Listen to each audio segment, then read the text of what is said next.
The most dangerous people are not always the ones who attack you openly. Some smile at you, some compliment you, some call themselves your friend. And yet, after every conversation with them, you feel smaller, tired, empty. What if the person draining your energy is not a stranger? What if it is someone you trust?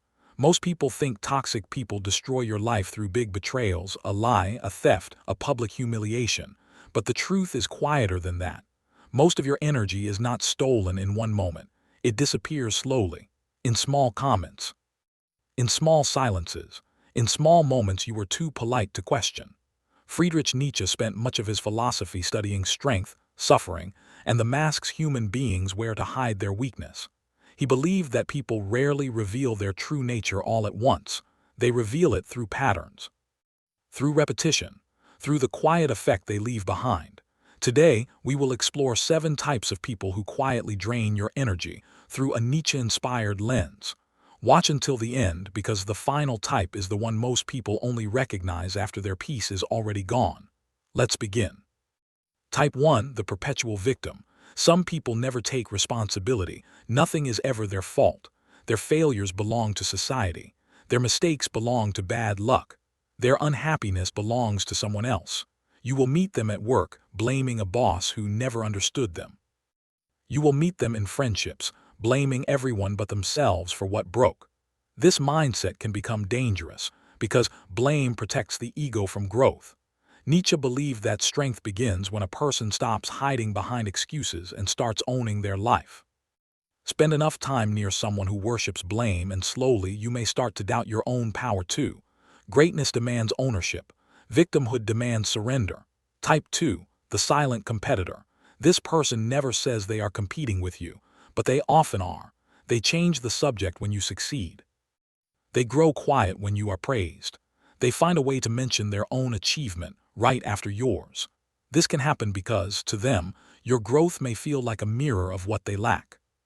Through a Nietzsche-inspired lens, this is close to what he called ressentiment, a quiet resentment that hides behind friendliness because it cannot survive out in the open. Around this person, you may learn to shrink your joy just to keep the peace. But your joy was never the problem. Their comparison was. Type 3, the approval vampire. Some people cannot function without constant reassurance. Every decision needs your validation. Every doubt needs your comfort. At first, this feels like closeness. Over time, it can feel like a job. This often happens because they have quietly outsourced their sense of worth to the people around them. Nietzsche's philosophy warns against a life built on the opinions of others, a life lived as an echo, not a voice of one's own. Give too much of yourself to someone else's insecurity and there may be little left for your own life. You cannot fill a hole that was never yours to fill. Type 4, the emotional weather.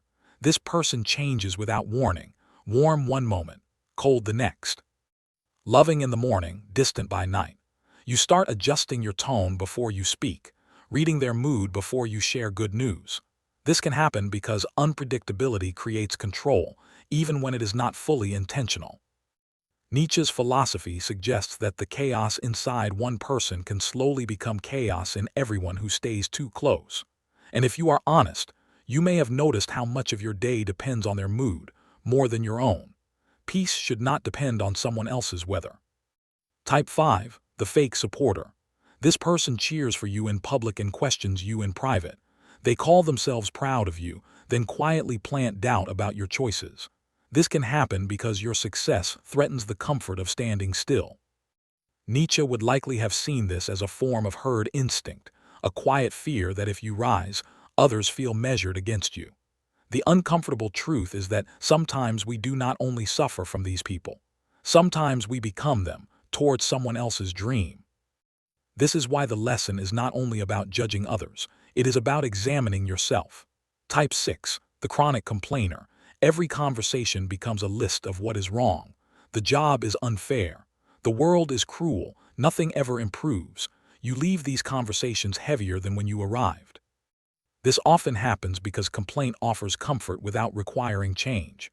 Nietzsche believed suffering itself is not the enemy. It is suffering without meaning, without direction, that slowly hollows a person out. Stay too close to a life with no direction, and you may lose sight of your own. Complaint is easy, becoming is not. Type 7, the one who feels too familiar to question. This is the most dangerous one, not a stranger, not an obvious enemy, someone close, someone long known. A friend, a partner, a family member whose presence has become so familiar that you stopped asking what it costs you. This type does not destroy you loudly.